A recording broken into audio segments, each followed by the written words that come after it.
Berkomunikasi dengan guru ada 3 kondisi. Yang pertama, ketika pembicaraan belum dimulai. Yang kedua, pembicaraan saat berlangsung. Dan yang ketiga, apa yang harus kamu lakukan ketika komunikasi itu sudah mencapai tujuannya. Today is Monday Slay. Setiap Senin pukul 7 sampai dengan 7.30 waktu Indonesia bagian Barat.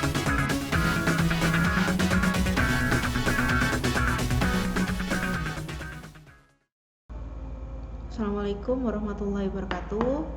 Selamat pagi kepada anak-anakku sekalian, khususnya siswa dari SMK Telkom Sidoarjo. Perkenalkan, nama saya Putri Aryatna Alia. Di sini Ibu akan menjelaskan tentang etika dalam berkomunikasi, di mana kamu berkomunikasi itu bukan hanya kepada teman, tapi khususnya di sekolah itu ada beberapa etika yang harus kamu perhatikan untuk berkomunikasi dengan guru khususnya. Yang pertama, ketika kita berbicara akan berkomunikasi dengan guru, ada 3 kondisi. Yang pertama, ketika pembicaraan belum dimulai. Yang kedua, pembicaraan saat berlangsung. Dan yang ketiga, apa yang harus kamu lakukan ketika komunikasi itu sudah mencapai tujuannya. Misalkan, kamu ingin bertanya tugas, lalu sama Bapak Ibu guru sudah dijawab. Apa yang harus kamu lakukan dalam komunikasi tersebut? Ya, yang pertama, kelihatan ya. Ini adalah etika berkomunikasi sebelum komunikasi itu dimulai. Yang pertama, kalian harus melihat keadaan dari lawan bicara. Dan yang kedua, harus bertutur kata ramah dan sopan. Maksudnya apa, Bu? Melihat keadaan lawan bicara, kalian harus paham yang kalian ajak bicara itu apakah masih punya pekerjaan sebelumnya ataukah dia sedang melakukan pekerjaan yang sedang berlangsung. Contohnya, kalian bertanya tugas padahal Bapak Ibu guru itu sedang mengajar. Itu kan etikanya kurang sopan. Seharusnya kalau kalian ingin bertanya tugas, hendaknya dilakukan yang pertama saat pembelajaran berlangsung. Yang kedua, setelah jam KBM selesai. Jadi kalian harus memastikan kira-kira guruku ini bisa menjawab nggak ya sekarang? Kira-kira Bapak Ibu guru ini sibuk nggak ya? Gitu. Itu etika yang pertama. Lalu yang kedua, harus ramah dan sopan. Maksudnya apa, Bu? Karena Bapak Ibu guru itu adalah orang tua pengganti kalian di sekolah dan umurnya juga lebih tua dari kalian. Jadi komunikasinya juga harus dengan bahasa yang sopan. Misalkan bahasanya jangan pakai bahasa kasar. Misalkan kata-kata kamu itu kamu ganti dengan bahasa ngoko, kon, awakmu dan sebagainya, itu nggak boleh. Karena sekali lagi Bapak Ibu guru adalah orang yang lebih tua dari kamu dan pengganti orang tua di sekolah. Yang kedua, etika berkomunikasi harus kalian perhatikan saat pembelajaran atau saat komunikasi itu berlangsung. Yang pertama,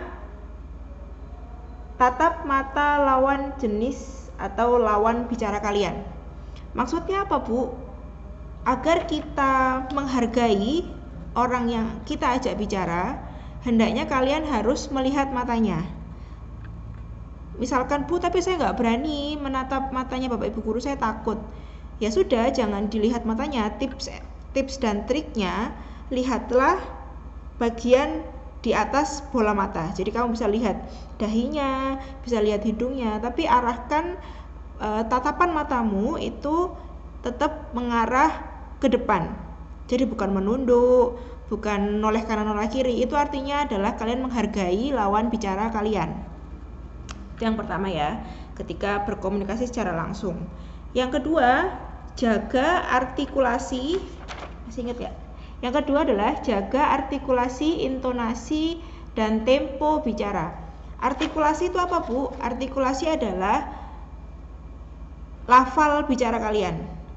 Misalkan, kalau kalian ingin menyampaikan apa yang ingin kalian sampaikan di otak kalian, hendaknya ucapannya itu harus jelas. Buka mulutnya harus pas. Misalkan ngomong A itu ya A, jangan mengsle ke O atau ke E gitu. Jadi biar lawan bicara kalian itu mengerti apa yang kalian maksud. Jadi tujuan yang ingin kalian sampaikan juga masuk ke sana. Yang kedua, intonasi dan tempo bicara. Ketika kalian berbicara dengan orang lain, hendaknya tempo itu kalian jaga. Jangan terlalu cepat, lalu nadanya jangan tinggi. Yaitu masuk ke intonasi. Kenapa seperti itu?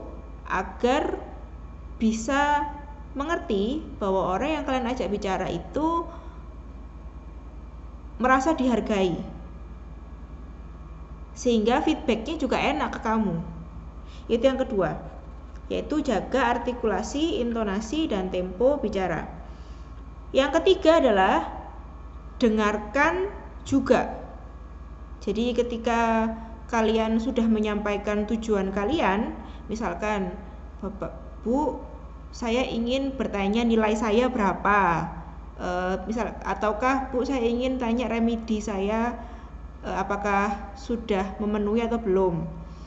Ketika Bapak Ibu guru sudah menjawab, misalkan, oh nilai kamu kemarin adalah sekian, kalian juga harus mendengarkan alasannya kenapa kok kamu nggak diluluskan. Oh ternyata ini. Jadi jangan hanya satu arah.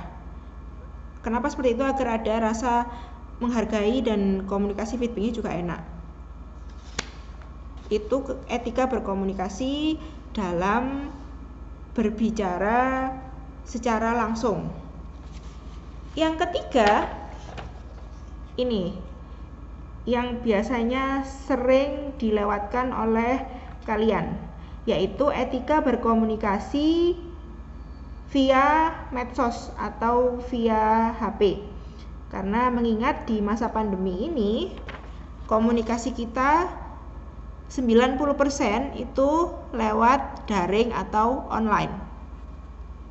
Yang pertama, balik lagi, karena yang saya utamakan di sini berbicara kepada guru. Yang pertama, kalian harus memperhatikan gaya bahasa kalian. Gaya bahasa itu maksudnya apa, Bu? Yang pertama, harus berbicara dengan sopan. Yang kedua, jangan menggunakan bahasa selain bahasa Indonesia. Misalkan, katakanlah guru-guru di sini muda semua ya, lalu kalian menganggap seperti teman. Ya boleh menganggap seperti teman, tapi harus ada etikanya. Bapak Ibu guru juga kamu tetap manggil Bapak Ibu guru, enggak boleh pakai kata ganti sampean, awakmu, kon gitu. Itu sepertinya kurang sopan untuk dalam berkomunikasi antara guru dan murid. Yang kedua, hendaknya bahasa di pesan WA kamu itu jangan disingkat agar tidak terjadi kesalahpahaman. Misalkan kamu ingin menyingkatnya pakaian, kata-kata pakaian, kamu singkatnya cuma P sama K. Kira-kira Bapak Ibu guru semua tahu nggak maksudmu PK itu adalah pakaian? Kan enggak. Jadi gitu. Hendaknya kamu menggunakan gaya bahasa sejelas-jelasnya. Jadi jangan disingkat. Bu, saya ingin menyampaikan maksud saya menghubungi Ibu karena apa. Jadi semua jangan disingkat ya kalau berbicara dengan Bapak Ibu guru. Seperti itu. Lalu etika selanjutnya adalah menggunakan bahasa yang baku. Ya tadi itu, jangan menggunakan bahasa selain bahasa Indonesia dan jangan disingkat. Lalu strukturnya adalah ucapkan salam terlebih dahulu. Assalamualaikum Bu Putri. Yang kedua, Kalau misalkan bukan muslim ya selamat pagi atau selamat siang atau selamat malam. Yang kedua adalah sebutkan identitasmu.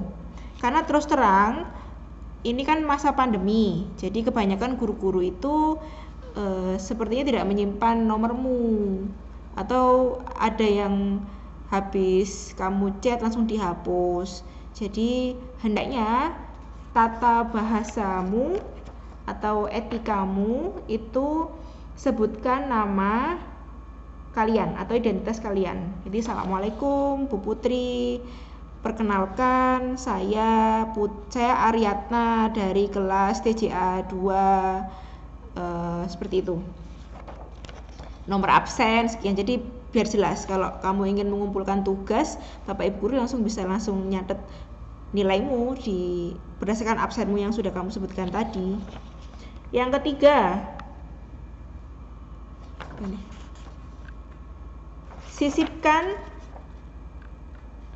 sisipkan kata-kata yang sopan di awal. Jadi assalamualaikum Bu Putri, nama saya Aryatna Alia. Saya ingin menanyakan apa, baru isinya. Isinya maksudnya apa Bu? Misalkan mau menanyakan tugas atau mau menanyakan, misalkan kalian nggak diluluskan atau tugasnya kok di remove Bu atau dikembalikan dari Google Classroom, isinya baru kalian sampaikan. Tapi di awal harus kalian kasih pengantar. Saya ingin menanyakan nilai saya sistem telekomunikasi, kok di Google Classroom tidak Ibu beri nilai, atau kok belum diisi Bu, gitu. Jadi sebutkan di awal, baru isinya yang ini.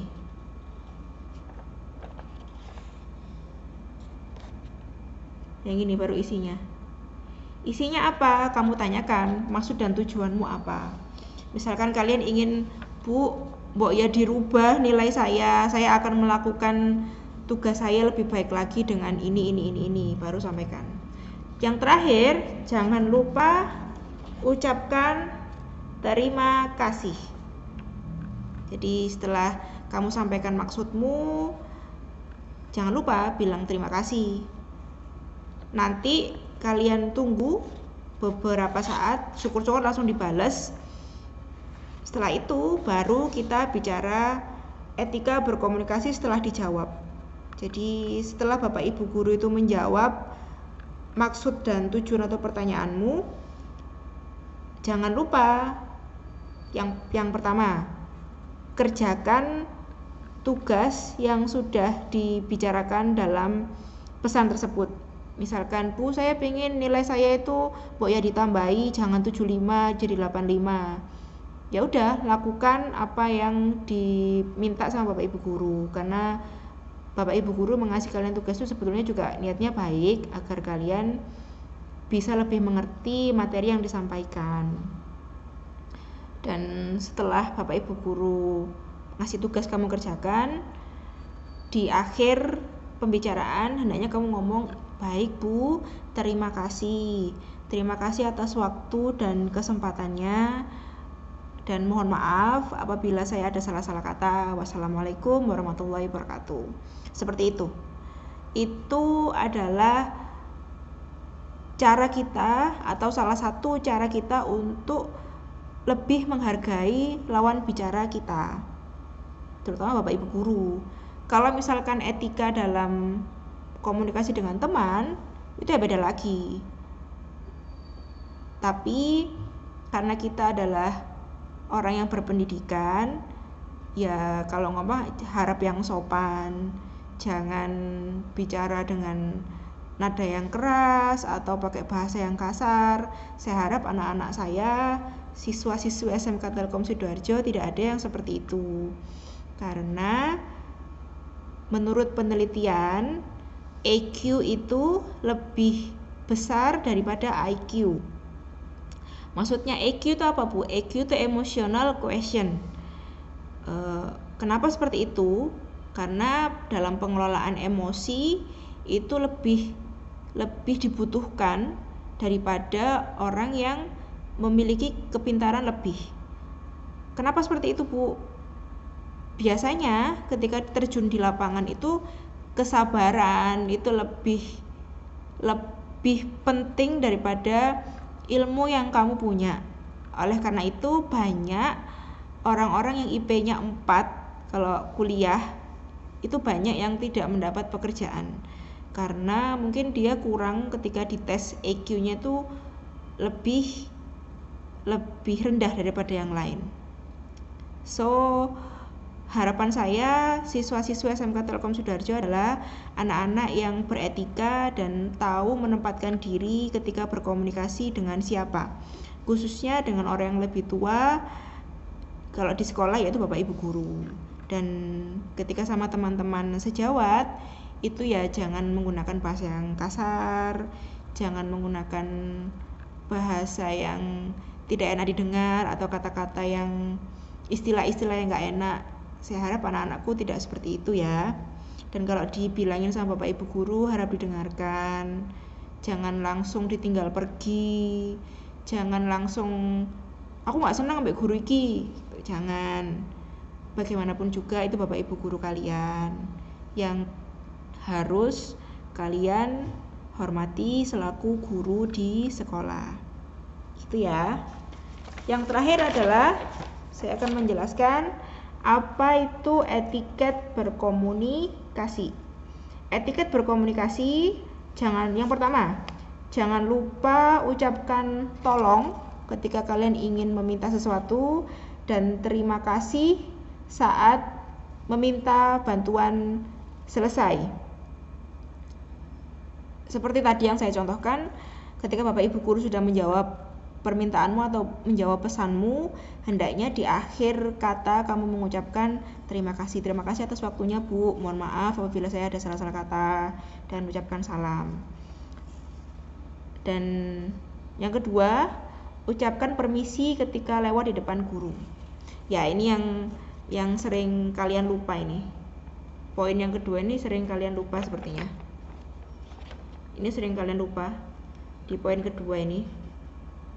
Mana ya? Oh ini sering kalian lupa di poin yang kedua ini. Ketika kalau lewat di depan guru, hendaknya kalian bilang permisi Bapak, permisi Ibu gitu. Karena adab itu lebih tinggi daripada ilmu. Kalau misalkan kita adabnya baik, insya Allah ilmu yang disampaikan sama Bapak Ibu guru itu lebih barokah dan sepertinya akan bisa nyampe di kalian semua. Yang terakhir adalah jangan menyela pembicaraan. Siapapun itu, entah Bapak Ibu guru, entah teman-temanmu. Jadi kalau kalian diajak bicara sama teman atau Bapak Ibu guru, dengarkan dulu. Dengarkan dulu, kalau mereka sudah selesai berbicara, baru kalian sampaikan apa yang ingin kalian sampaikan. Jadi jangan dipotong, jangan diselat, walaupun kamu ingin bicara banget, jangan. Jadi 3 poin ini saya ingin anak-anak SMK Telkom Sidoarjo mengerti pentingnya etika dan etiket dalam berkomunikasi. Mungkin sekian dari saya. Mohon maaf apabila saya ada salah-salah kata. Semoga ilmu hari ini bermanfaat. Wassalamualaikum warahmatullahi wabarakatuh. See you. Terima kasih telah menonton Monslay hari ini. Ikuti Monslay episode selanjutnya di channel YouTube SMK Telkom Sidoarjo. Jangan lupa komen, like, subscribe, dan aktifkan tombol loncengnya untuk update video terbaru dari channel YouTube SMK Telkom Sidoarjo.